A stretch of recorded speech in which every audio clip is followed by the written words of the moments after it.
how do you actually create a nonprofit? Because I think a lot of times people like, oh, I want to create a nonprofit, or I want to give back I want to give back turkeys, so let me create a nonprofit. I want to do this, so let me create a nonprofit. Yeah.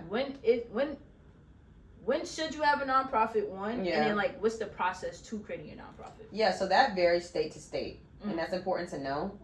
It varies state to state. You have to file for our 501c3. There's a difference between being a nonprofit and having 501c3 status. You can file to be a nonprofit. That does not mean you have 501c3 status. 501c3 status means that you are now tax deductible. So what does that mean? We got act like you're speaking to the young people. What is tax deductible? Yeah. Okay, period. I love that. Hold me accountable. I love that. You're saying some big words. That's a fact. That's a fact. Yeah. Okay, so nonprofit is separate from 501c3. 501c3 means tax deductible. Tax deductible if you are responsible for paying taxes.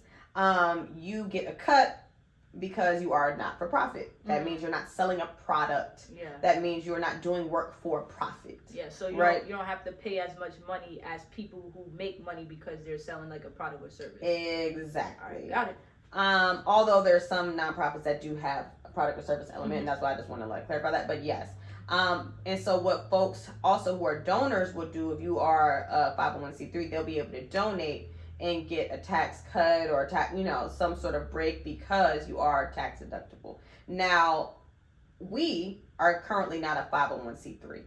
We have a fiscal sponsor. And what that means is you are under the umbrella of someone who does have a 501c3 status.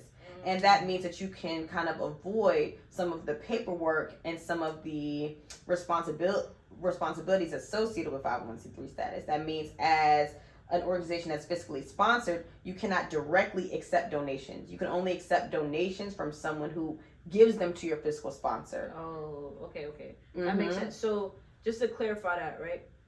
A lot of folks don't even know what a fiscal you can have a fiscal sponsor. So just to clarify that means like there's a company that your company is under, and when you need funding, everything has to go through that company, and it rolls over. Yeah. So she's responsible for auditing it, which is the most important thing. Okay, and which makes it easier on your end because you don't have to deal with all those numbers. Exactly. Okay. However, you're limited because you also pay a percentage to the fiscal sponsor. So let's say they get a percentage. Somebody sends you $100. They'll get a cut out of it. Yes, they get a cut out of everything we get, and that's their benefit for doing it. But also, some folks only want to give to folks who directly have a 501c3. Some folks don't want to give to a fiscal sponsor. They want to give directly to you. Why? Why does it matter if they just give me money? Because some folks. That's a good question. I should do more research to find that out because I don't think I know the answer to that, and I don't want to just come up with something. Yeah. But some folks only want to give to someone who's a 501c3. To be a fiscal sponsor, is that like an actual business? Like there's companies. Anyone could. If you have a 501c3, now in order for you to fiscally sponsor someone, the missions have to be aligned. You can't just fiscally sponsor. That's what I was going to say. Like, can I create a company that gets money from people? Yeah, so it would be, let's say, you create a 501c3 branch for Financial Revolution and someone's coming up behind you and they need support and you would just volunteer to maybe umbrella take in those funds and then, help them set up that way. Okay, cool. So, why did you, do the fiscal sponsor instead of going through with the 501c3? Because we were in the process of 2020 and we got a lot of funding really fast.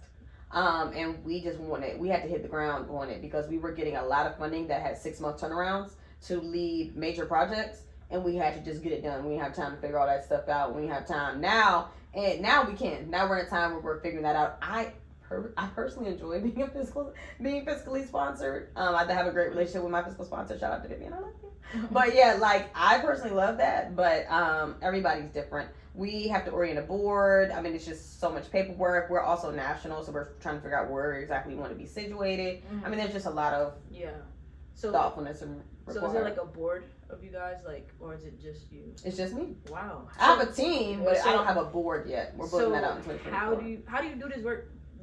I guess you have a team, but how do you do this work alone in a way? I'm the only one on full-time staff. That's the best way to say it. But I have a team. So how do you get paid? How do you make money? I have a salary. So you pay yourself? Yeah. Okay. So that's written into our budget. Oh, okay. Makes sense. Yeah, we got a budget. Makes sense. All right. So I'm just trying to Well, I understand, but I'm just trying to make the people understand. Because I think when people think nonprofit, let me break something down because I think it's really important. For us, it's like 5 pillars to understanding nonprofit because folks ask me all the time, how do we do this, right? There's the strategic organization.